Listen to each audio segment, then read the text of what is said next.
Going on in Latin America and the Caribbean, a popular resistance broadcast of hot news out of the region. In partnership with Black Alliance for Peace, Haiti America's team, Code Pink, Common Frontiers, Council on Hemispheric Affairs, Friends of Latin America, Interreligious Task Force on Central America, Massachusetts Peace Action, and Task Force on the Americas. We broadcast Thursdays at 4:30 p.m. Pacific, 7:30 p.m. Eastern, right here on YouTube Live, including channels for The Convo Couch, Popular Resistance, and Code Pink. Today, this is a special holiday broadcast on Friday, December 30th. Watch for us next week on Thursday again. Post-broadcast recordings can be found at Apple Podcasts, Spotify, Telegram, radindiemedia.com, and now under podcasts at popularresistance.org. Today's episode, Saab Oral Agreement focuses on legitimacy of the Maduro government. And our guest, returning guest for all of you, you'll recognize him, is author, labor attorney, human rights activist, and great friend, I was going to say Latin American activist, solidarity partner in crime with me, Dan Kovalik. And Dan is also with Council on Hemispheric Affairs, which is one of our broadcast partners. So welcome, Dan. Always great to have a conversation with you. Thank you, Terry. Good to be here.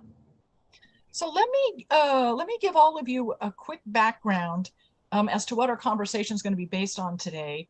And just so all of you know, there has been a few updates in the last couple days. So we've got a lot to talk about. So here we go. On December 20, in the U.S. District Court of Southern Florida, Judge Robert N. Scola heard oral arguments on Alex Saab's motion to dismiss the case against him.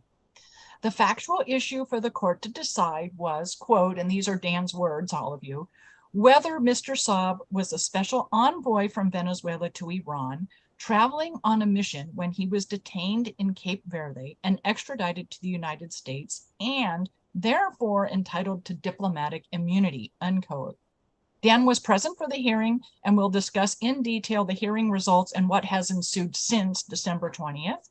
I should also let all of you know that this program has been following the case of Alex Saab since his detainment in Cabo Verde, 12 June 2020. Today is our third episode focusing on this case, and I will include in the program notes links to a couple of Dan's articles that we're going to talk about today, and also the two prior WTF episodes that focused on the Saab case. So Dan, welcome. We've got a lot to talk about today. Yes. It's a very rich case. Well, so maybe for the audience, it might be good to just give a quick recap of who Alex Saab is and what happened in June of 2020 that has led to the judge ruling he does not have diplomatic immunity. This has been going on for 2+ years. Yeah, so Alex Saab is an interesting guy, has an interesting background. He is actually Middle Eastern by birth. He's half Palestinian. His dad was Palestinian and his mother was Lebanese. And his father was a Palestinian businessman who moved the family to Colombia, South America, to do business, which is where Saab grew up. Now, this may sound strange to people, but it's not. They moved to Barranquilla, I believe, either Barranquilla or Santa Marta, anyway, on the Caribbean coast. There's a lot of people of Arab descent there and also of Jewish descent. During World War II, Jews fled to Colombia. So it's a very, anyway, interesting demographic fact about Colombia. In any case, so Saab himself became a Colombian businessman as well, and then started doing business with Venezuela. And in the course of his business dealings, he started doing some business around the housing projects of the Chavez Maduro governments, as well as helping get food for the food program known as the CLAP. And the CLAP is a direct result of U.S. sanctions against Venezuela. That's correct. Not be able to import food products.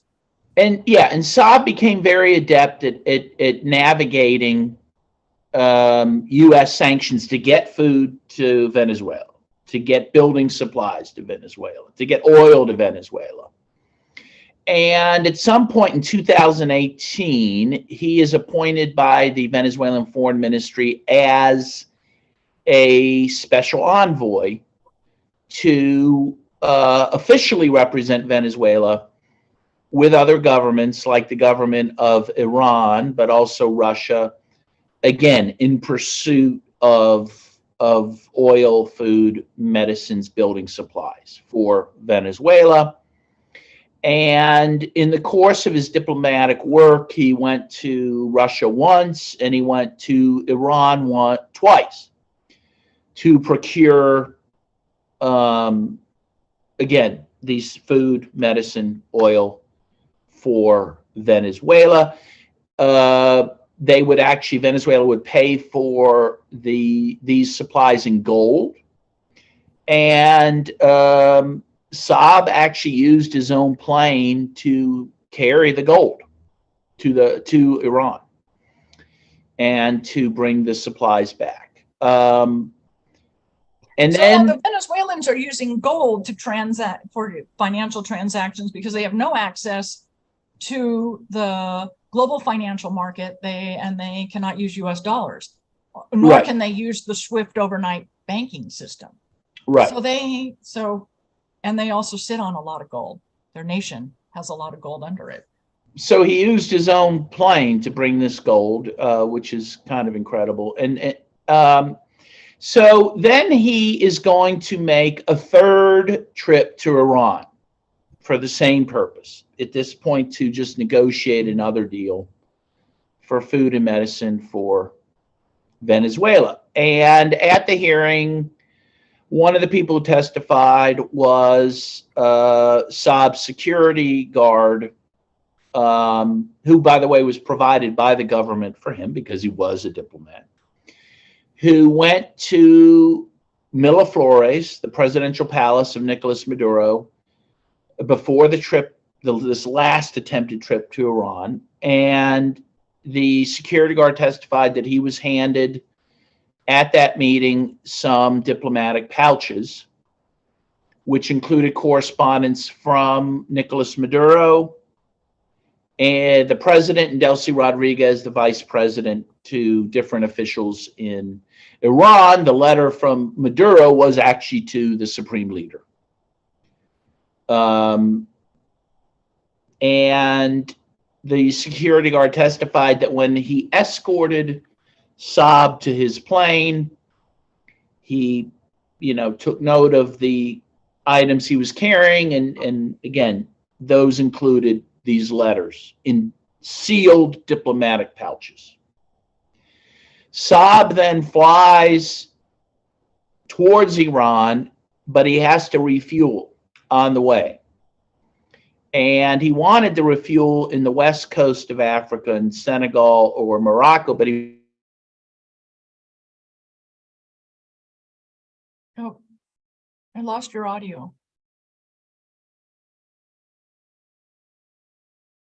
I'm not sure. We lost your audio. Hello? Can you hear there me? you are. Okay. When did I cut off? At what point did I cut off? So he's flying. This is his third trip to Iran. He has to refuel on his way from Venezuela to Tehran, and he wants to stop in Senegal or Morocco. Morocco. Yeah. So Saab wants to stop either in Morocco or Senegal on the west coast of Africa. He's denied the right to do that, and it's thought because the U.S. pressured those countries, don't let him land. So that forced him to land in Cabo Verde, which was a Portuguese colony, and it's it's a nation that is made up of several islands off the coast of West Africa. So he lands in Cabo Verde. His plan is to stay on the plane and just refuel on the runway and keep going. But when he lands, the Cabo Verde officials are there prepared to arrest him. They do arrest him under a request by the United States. The U.S. claimed that there was an Interpol notice for his arrest, but turns out that that notice was not made until about a day later after his arrest. But the U.S. did ask Cabo Verde to arrest him. He was arrested, and he was held on Cabo Verde for over a year. Again, at the request of the United States. Now, one interesting thing that happened at the hearing was as follows. So the prosecution has been claiming for some time, they basically would claim that all the facts the defense is saying aren't true, all the facts that make up their claim he's a diplomat. One of the things they claimed was not true was the existence of these letters, the diplomatic letters that I mentioned. They said those weren't created till after the fact. They were fabricated after the fact to try to prove he was a diplomat when he wasn't. Okay. So a very interesting thing at the hearing was the defense brought a young lawyer from Cabo Verde to Miami who testified that he went to see Saab in prison in Cabo Verde, discovered that contrary to the policy of the Cabo Verde Corrections Department, he was never given an option as to who to give his property to when he was arrested. So all the property remained in the possession of the prison officials. So the lawyer said, well, Mr. Saab, why don't you, if you want, I will take those into my possession and take care of them, but you have to sign this notice saying, I give you the right to take possession of my goods. And so he does that. The young lawyer presents that to the prison officials. He takes Saab's possessions, which included one big suitcase and a smaller suitcase. He takes those home. And then within about 45 minutes, he opens those up. And within the suitcase, he finds these diplomatic letters. Oh, wow. In sealed diplomatic pouches, but the seals were broken and the letters were opened. Clearly, someone had looked at these. Now, here's an interesting little part of this. On the top of the copies of the letters that were presented in evidence and that we saw were some markings. The prosecution presented. No, this was the defense presented. Okay. Okay, sorry. No, that's okay. They asked him about these markings at the top, which showed a date. I think the date was June 20th, 2020. I lost your audio again. Stop. We lost your voice again.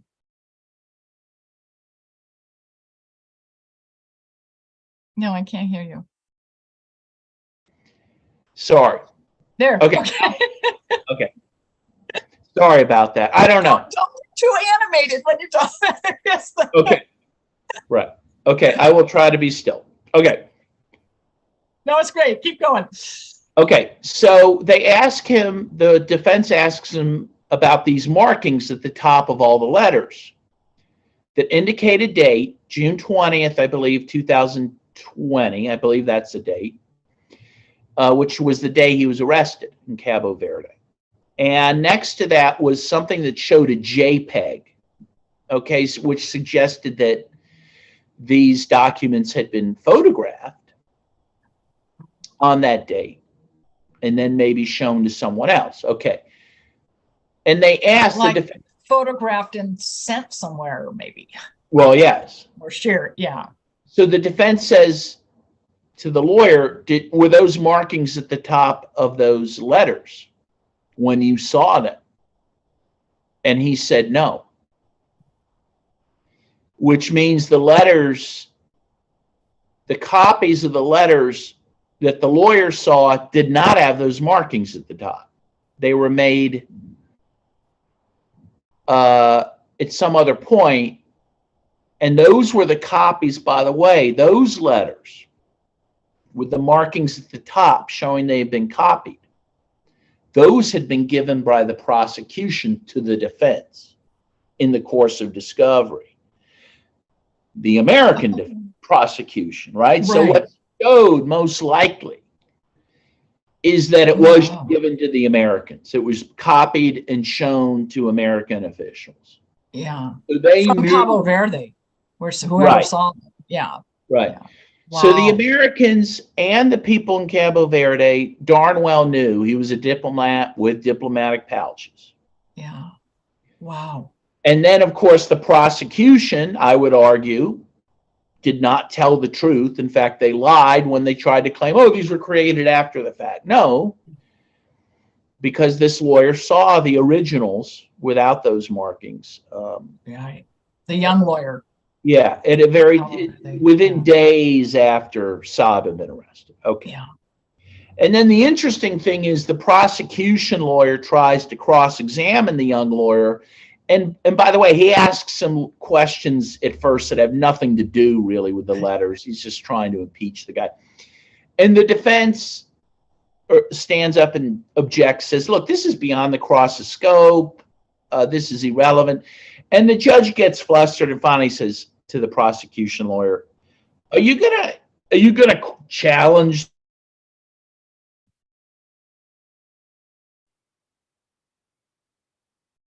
We lost your audio.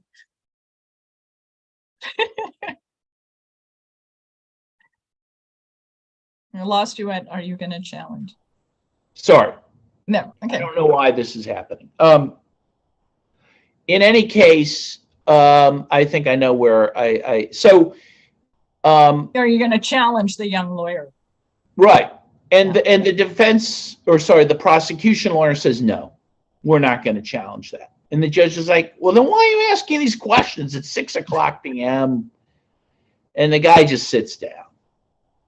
So it's unrebutted that the lawyer saw these things. So the long and short of it is this. The evidence, uncontroverted evidence, shows Saab was a special envoy appointed by the foreign ministry in 2018, by the way, at a time when the U.S. recognized Nicolas Maduro as president. Correct. And that at the time he was seized in Cabo Verde, he was on a diplomatic mission from Venezuela with diplomatic papers going to Iran, and that Iran had accepted his mission and him as an envoy. And so the defense's argument was, well, then we satisfy all the elements for him as a special envoy protected by diplomatic immunity. And they cite this case. There's an 11th Circuit case involving a Saudi diplomat under similar circumstances, not identical, but similar. And they say under that precedent, he should be given diplomatic immunity, just like this Saudi was in the 11th Circuit. And by the way, he's being held in Miami, which is in the 11th Circuit. So everything looks pretty good as to the law for this guy. But ultimately, the judge rules against the defense and finds he does not have diplomatic immunity. And the opinion's rather, well, it's not terribly long for a court opinion, but it's kind of involved. And he goes through a bunch of steps. The first steps he goes through, he says, well, first of all, I find he's not a diplomat because Nicolas Maduro is not the president of Venezuela. The government is illegitimate because the State Department says so. Because he's representing Maduro, I find he's not a legitimate diplomat. Okay. But then, of course, we all disagree with that. And of course, the other argument that defense had was, look, even if you put aside who the proper president is, no one disputes that the foreign ministry is the proper diplomatic wing of the Venezuelan government, whatever that is. And that the U.S. even... Whether it's Maduro's foreign ministry or Guaido's foreign ministry, it's still the same. Right. Yeah, institution. Guaido's getting his passport from the same ministry that Saab got. He doesn't have his own foreign ministry and all. Mm-hmm. But he rejects that or doesn't even really get to that. But so he goes through several things where he says, look, Maduro We lost you.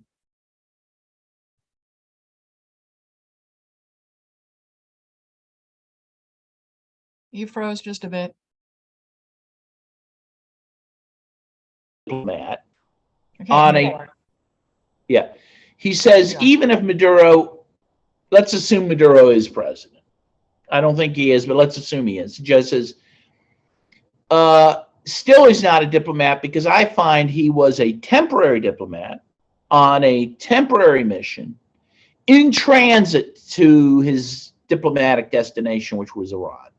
And therefore, he finds under the Vienna Convention, which he finds is the Vienna Convention on Diplomatic Relations, he finds that he does not have transitory protection in a place like Cabo Verde, where he's on his way to a destination, because one, Cabo Verde did not accept him as a diplomat, and neither has the U.S. accepted him as a diplomat.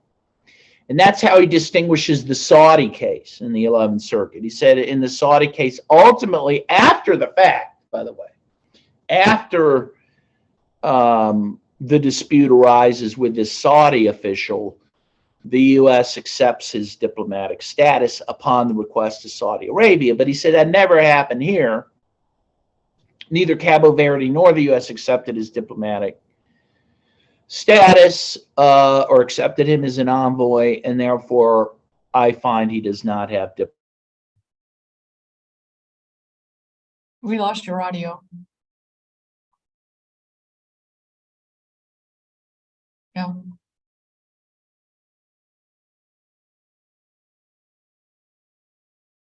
Hello? Yep. There Okay. you are.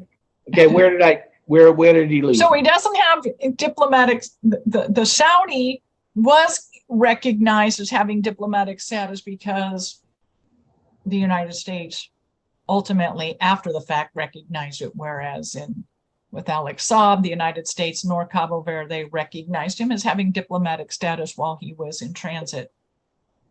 Right. To Iran. Now, first of all, that I think there's a huge doubt about all that, because we know, and this was put in evidence, we know from Mark Esper's book that the U.S. was talking about the fact that Saab was a diplomat behind the scenes. That is, they were concerned with his arrest. They wanted his arrest, but they also said, look, we may have problems with it because he's a diplomat. And this is Mark Esper, the former Secretary of Defense. Right, and he wrote this kind of tell-all book, and he talks a little bit about the Saab case, and he said people were talking about this and worried about this and recognized he was a diplomat. But the judge doesn't deal with that. Again, the problem is the judge defers just entirely to the State Department about what they want in this case and what they think in this case, even though it may not be truly what they ever thought, but in any case. And so, but according to his ruling, the problem I see with his ruling, and many do, is how do you have diplomatic relations when really in the end it's up to any country that wants to arrest a diplomat, it's up to them to say, oh, I recognize you as a diplomat, regardless of whether your country recognizes you as a diplomat. We're just going to, the whole idea behind diplomatic immunity, and this goes back centuries, right? Yeah, right. It's the idea that if I send a diplomat from Rome to Athens, and he comes to Athens and he says, hey, the king wants you, or the emperor, wants to talk to you about making peace. The whole idea is you shouldn't shoot the guy, right? He should, or because then you never send a diplomat, right? If you shoot the messenger, no one's going to send you a message. And we don't think that's good. We think it's good for the relations between countries to have messengers like this who have immunity and aren't going to be shot because you don't like their message, right? Well, and that's what the letters are for, correct? Right. The letters are to show the King of Spain has sent me, to the Emperor of Rome. This is the letter saying I'm supposed to be. That's what those letters are all about. And ambassadors still exchange. They still have to show a letter And you should be protected on your way there too, for the same reason. And if you have a diplomatic pouch, that should be inviolate. You should not, no one should be rummaging through it or stealing it or whatever. You should be protected. Unless you want it done to yourself in return. Well, that's the problem. And what, you know, in the end, the U.S.'s position on all this is, well, we're strong enough to protect our diplomats. If you take one of our diplomats, we'll just bomb your country, right? We're strong enough to just use brute force to protect our diplomats. But we, because we're so strong, we're just going to decide willy-nilly if any country we don't like, if their diplomats are bona fide or not. You know, and again, you can't have an international system like that. It won't work, and it's not working. I mean, this international system broken down because of this, because of selective justice, selective application of conventions. Led by the United States. What's that? Led by the United States. That narrative. No, yeah, we've done it. We did it on purpose. We destroyed the international legal system because, again, we thought we were above it. We have all the power militarily, economically. And, you know, one of the best examples of this, of course, is the International Criminal Court, which, you know, Bill Clinton helped negotiate the Rome Statute of the International Criminal Court.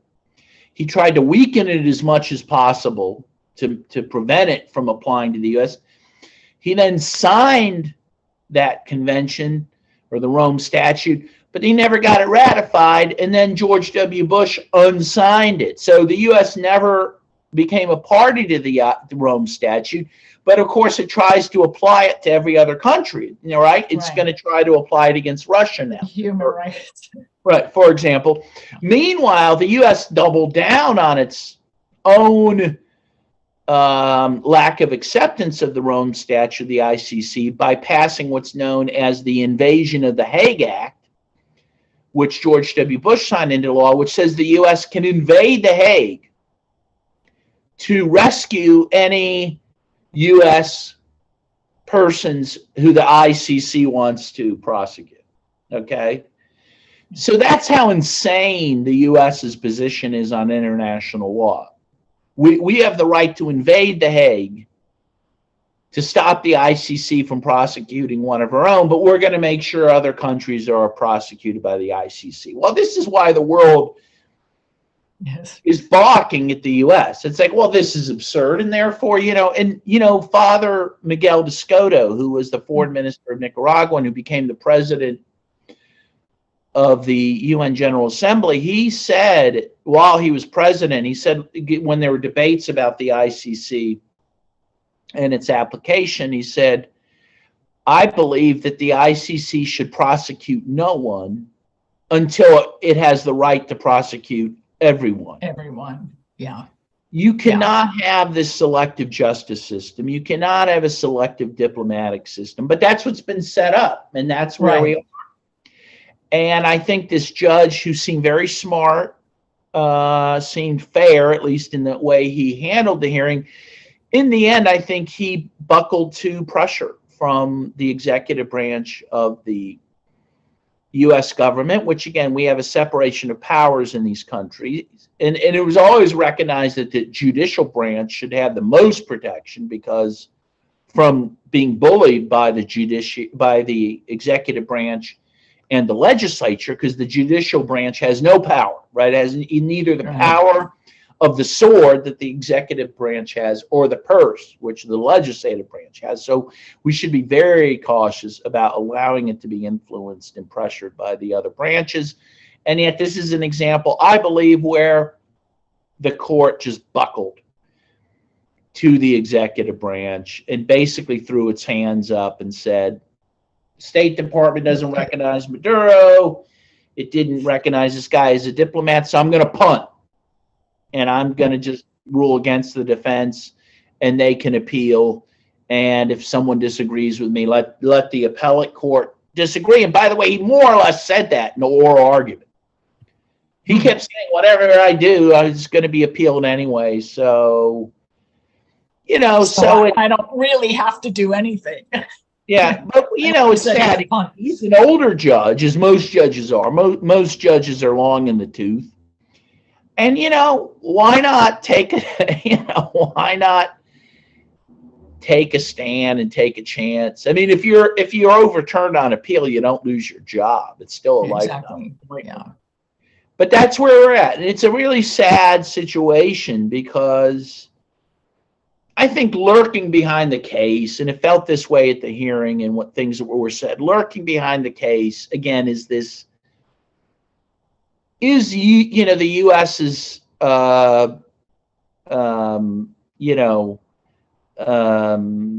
American judicial reach. Over judicial reach, but also American exceptionalism. That we are the, we are the indispensable nation that can do what we want. And when there's countries like Venezuela and Iran that we really don't respect and we don't really treat them as equals, we're just going to do what we want with them. And we're going to treat their diplomats not like other ones. If this was a case involving France or the UK, this would have come out so differently. We're not going to not recognize their government or not recognize their diplomats because they're fellow white people. I'm sorry, but that's what it comes down to. They're fellow Europeans. Well, also part of what the U.S. defines as the international community. The international community. Yep, I lost you.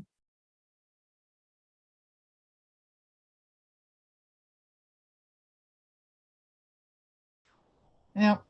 Okay, I can hear you now. I can hear you. Great.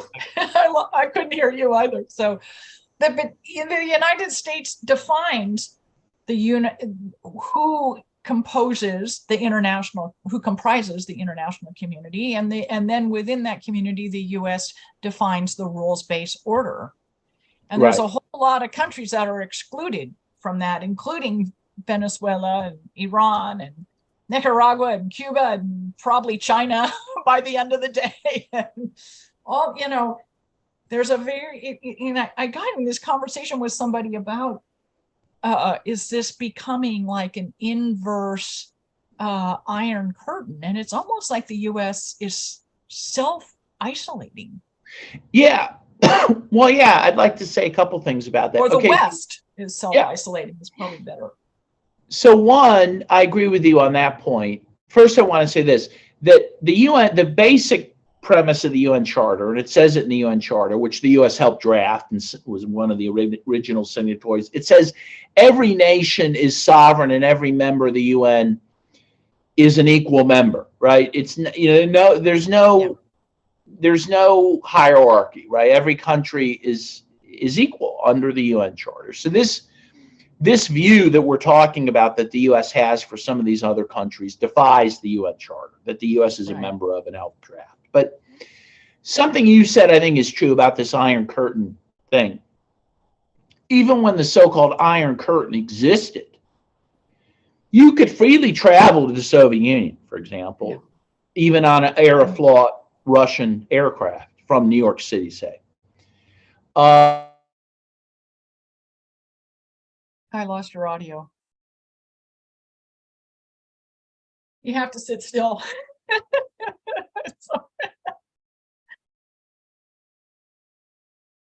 I still can't hear you. Can you hear me now? Yeah. Yes.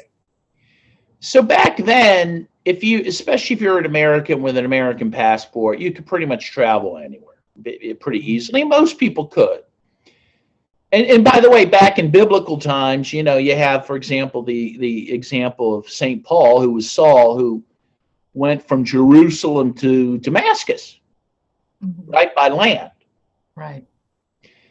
Presumably on a camel, or you walk there or something. You can't do that anymore. You cannot go from Jerusalem to Damascus, Syria by land, and nor can you fly there. And it's almost impossible to fly to Damascus. I know this because I've gone to Damascus, and for the most part, you have to fly to Lebanon and drive from Beirut about 4 hours to Damascus. It's not an easy journey. And we can find many examples of this. If you live in Gaza, you can't even leave Gaza. right? Right. And it's very hard, if not impossible, to travel to Gaza anymore, which now has a wall around it. After the sanctions imposed on Russia after February of this year, you cannot fly directly to Russia. Again, this wasn't even true during the Cold War. You could fly directly to Russia. Now you have to go either through Turkey or you fly to Helsinki, Finland. And then even then, you have to drive into Russia. The train between Helsinki and Russia, which even Lenin used during World War I, you can't use that train. That train's closed now. So I've been saying for a while, and I think what you were saying touches on this, the world has gotten bigger. It hasn't gotten smaller. Right. It's gotten bigger. And that's true with Venezuela, which is now very hard to fly to from the U.S. because of sanctions. Nicaragua, which has become harder to fly to. Cuba, which is also harder to get to because of sanctions and the embargo. So yes, the world is a bigger place, a harder place to navigate now in 2022, almost 2023, than it was, say, 20 years ago or 30 years ago, or even, again, during the Cold War. And that's a very regrettable and sad fact, but that is the fact. You have these two, I mean, a lot of people, in particular, a lot of our friends will talk about this multilateral world emerging. And we truly see that throughout Latin America and the Caribbean, and the alignment with Venezuela and Iran and Russia and all, not just aligning with the West. And that was very clear in the CELAC summit in September of 2021 in Mexico City. But what it's like, I forget, I'm not sure what the right word is. You see,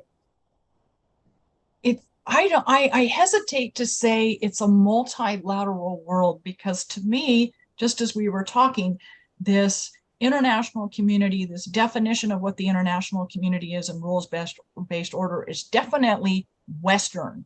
Europe, Canada, United States, New Zealand, Australia, and it's almost more of a two or a people are going to laugh when I say a bipolar world.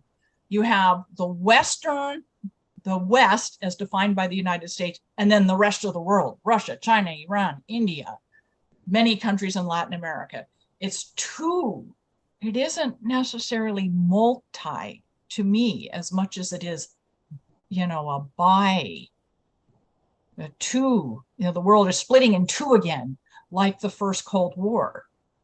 Right, and but even more within the Eurasian component, the Asia Pacific component, the non-West component is multipolarity within that component. But the world as a whole is becoming two components. Yeah.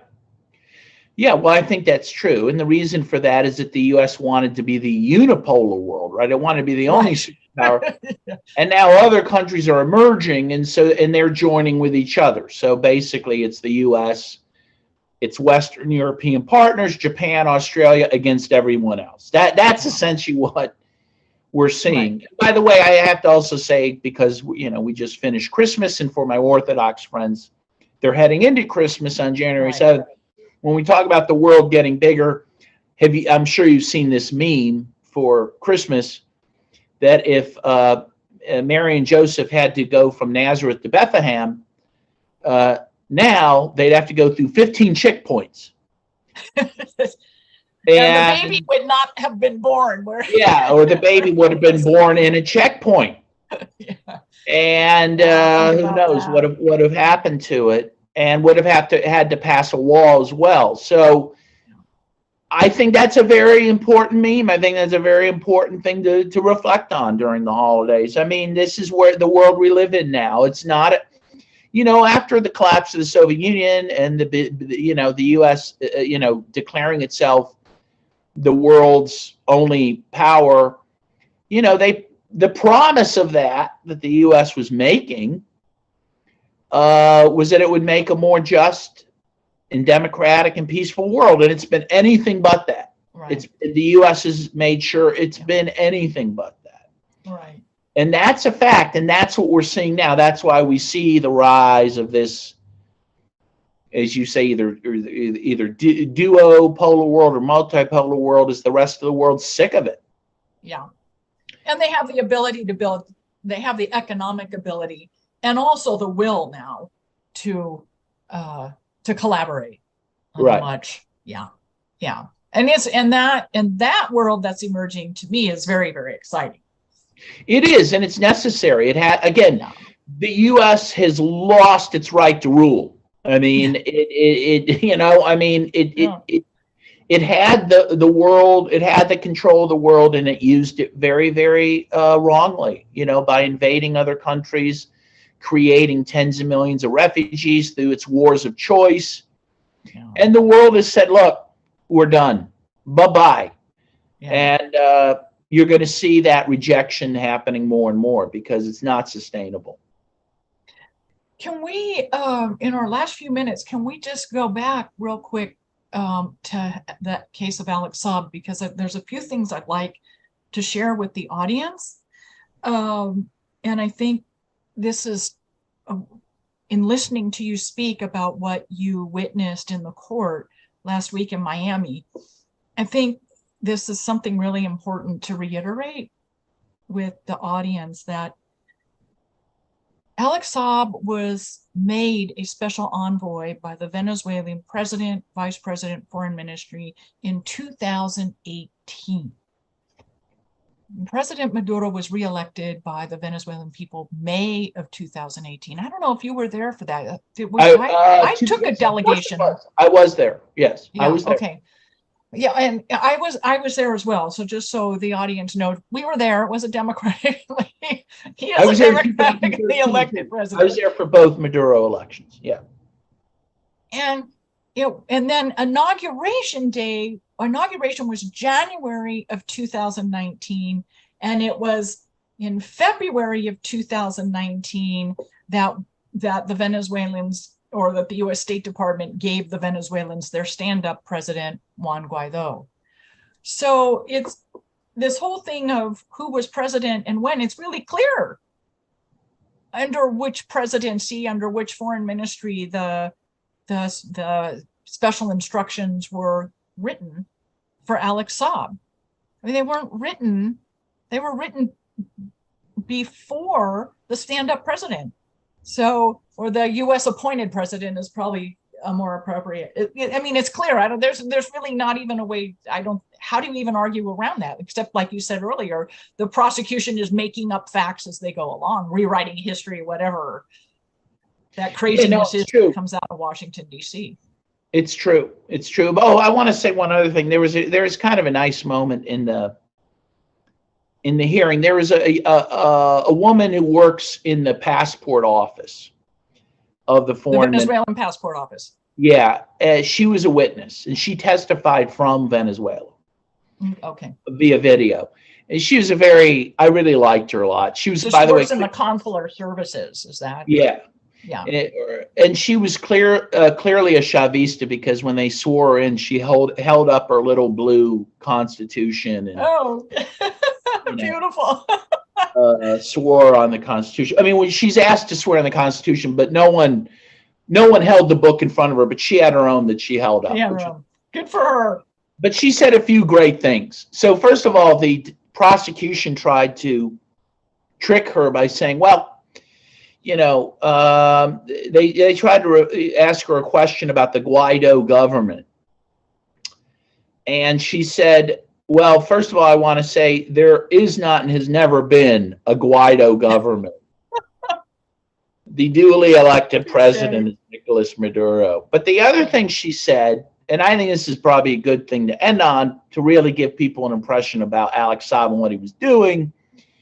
When she was asked about Saab, she said, at some point, she said, well, we in Venezuela are very thankful for Alex Saab for taking the risk he did to get us food and medicine. That's what he was doing in his diplomatic work. And that was what he was doing. And he saved a lot of lives by what he was doing. And to me, that's what this case is also at its root about. The fact that he, that's what he was working to do, that he risked his life and liberty to do it, and he's now sitting in jail because he did do it. And he's sitting in jail in Miami.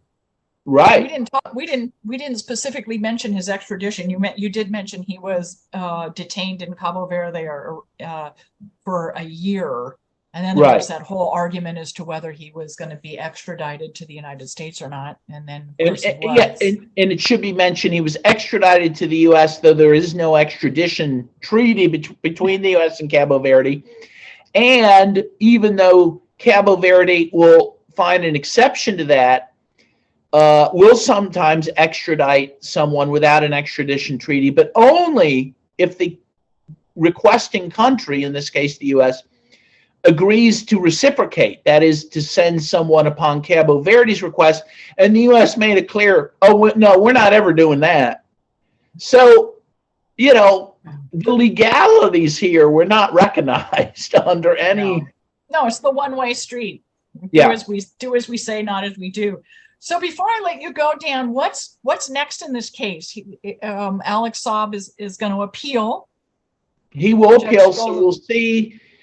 It'll go to the 11th Circuit, which again ruled in a good way, at least for Saab in the Saudi Arabian case. We'll see if they find a way to distinguish that case here. And then if it could go to the Supreme Court.